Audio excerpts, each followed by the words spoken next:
Well, I was a lieutenant in the Navy, started with the flight program in Pensacola and ended up with the public relations in Lakehurst, New Jersey, which you are no doubt familiar with what happened there. In No, that's where the Hindenburg blew up. Oh, okay. And we'd always drive across the base, and and I said, "This is where the Hindenburg blew up," and they'd all look up like there's still a piece coming down. But yeah, it was interesting. A little bit of history there. Yeah. So yeah, and that was pretty much the extent. And then the war wound down, and they were looking to get their uniforms back. Maybe other people could use them. I don't know. Yeah. But anyhow, they started giving everybody early outs. My first job out of the Navy was in Wall Street, and we were selling computers to the back offices, the broker houses. Which was interesting because then it was the 370 system, and you'd probably need a couple rooms this size to put a 370 in, and now there's probably more oomph in your phone than what that whole system had. So that was interesting.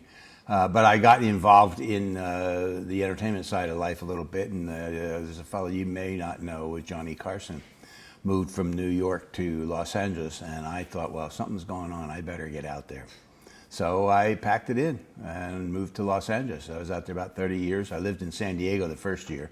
Actually, I had to get a job working for Sheraton Hotels, selling rooms, which was a good gig, and then moved back to Los Angeles and got a little more serious about the acting side.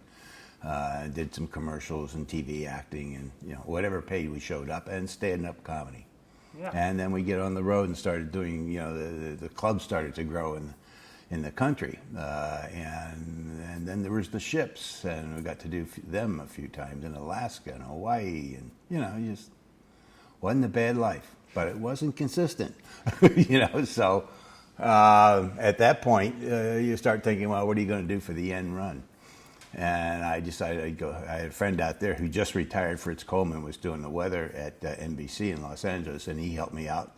And we talked about it, and so I went back to school, Mississippi State, studied meteorology, got accreditation, and it took me a couple of years, but we flagged this little city down in Harrisonburg, Virginia, wherever that was, and they bit and they hired me, and it's been a treat. I've enjoyed my time here.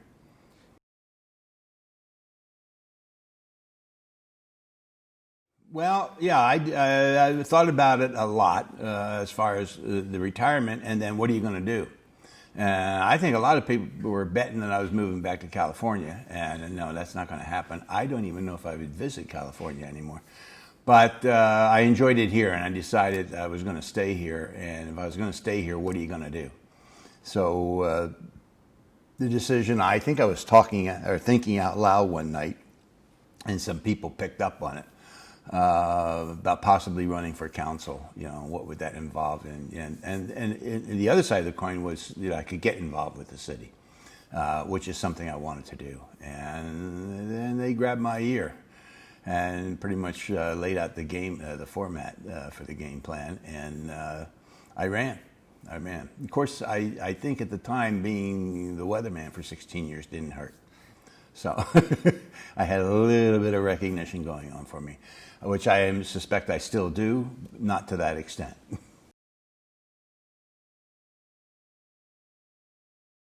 I had visions of sitting around a round table with 5 cups of coffee and saying, okay, what are we going to do what's the city need? How's the best way to do it? What's it going to cost us? No. They're all got their own little games going. And I thought it's a city this size, and there are cities, smaller cities, that you're not allowed to declare a political side of the aisle. You have to be nonpartisan. And I thought that would be appropriate for here, but that's not the case. I bump heads with some of these people periodically, and I don't always vote with them. It's just my way of thinking. I can walk down both sides of the aisle, I think, which is why I'm an independent. But there's a lot of it that is just, this is what we're going to do, and we don't need your vote. So it's a little frustrating. You say, okay, well, go from there.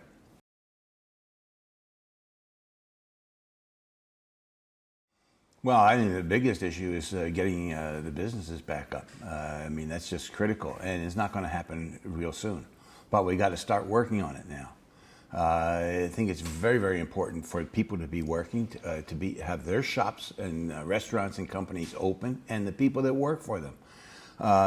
Some of these people are really hurting right now, and we got to have a 100% effort to get them on their feet as soon as we can, but not to get too crazy and go out and do that before we have recovery. And I think recovery, or some kind of recovery, is probably the next few months.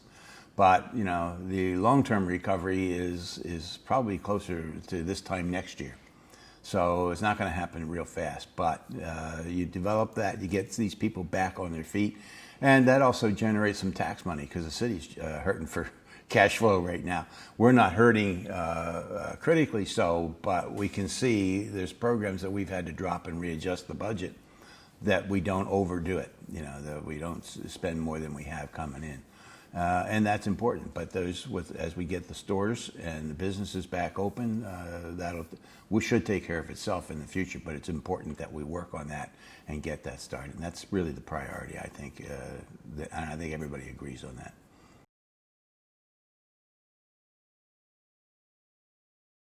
Well, I think they're trying to do the best they can with the return of the students. Because students are young and they kind of like rules to break. It keeps them busy. No, it's pretty much the same way when I went to school. But I think what's very important at JMU's, the city, the people that live here were very concerned about the kids coming back and the pandemic and not knowing what was going on. And so a little more transparency was important. And now we did have a council, and President Alger and the president of EMU showed up and gave us a rundown what's going on the campus, how they're handling it, what's this, that, and the other. And I thought it was great, and it got great reception. I thought it could have been a couple months earlier. Take a little bit of the pressure off some of the people, what their fears might be. So I thought that was good, and I think that'll continue that transparency with the residents of the city. So I'm hoping anyway. I thought that was a good thing.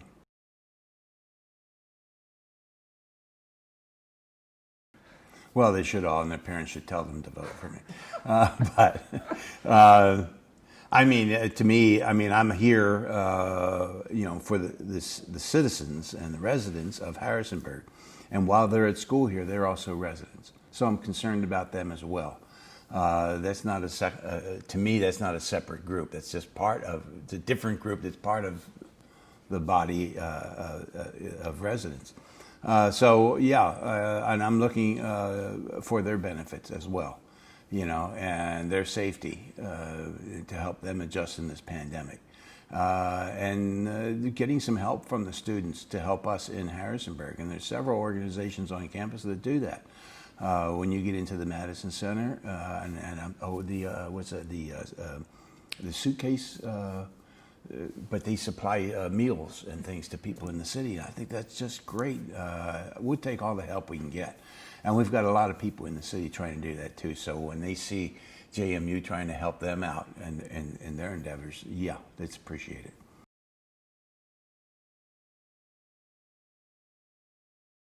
Wow. I think there's a bunch of little things that come together. There's been concern and agreement, disagreement, especially when you get into a second high school. Not always agreement in those areas. And yes, we do need a new school or an annex or an extension or something. It's going to be interesting as to when we can resume, and I suspect regardless of what I have to say, the school will progress to be built.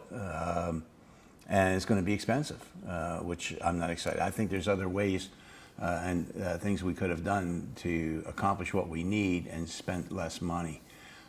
So my charge at that point, when the school starts to go into the ground, is let's be a little conservative. We don't need gold doorknobs and all those kind of things in the school. We just need a good school that lends itself to education, and see if we can save a little bit of money there, kind of come back a little bit. But but we've seen that in the past. If you go over to Bluestone Elementary, and how much they overspent on things in there that they don't need. And, you know, I just don't think that that's good common sense.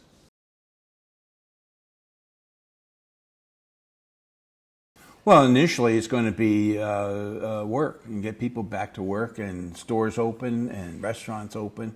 We're going to have to. The school is going to have to be a priority, or however we're going to handle that. They can still change their minds. You know, put a big sale sign up and then build an annex, which would cost us about $50–80 million less. And I said, wow, that's a hunk in a city this big. Because it's a lot of money for not that many people. But that's going to have to be a priority, and we're going to have to, get moving on that as well. And then you start looking around the city at other problems. The homeless situation here is pretty strong as well for a small city. So trying to deal with that, get the people off the street, and there's several people working on that to help as far as food, clothing, things of that nature. Like Mercy House and Faith in Action, and who's getting very involved with affordable housing. And there's more than enough to keep us busy.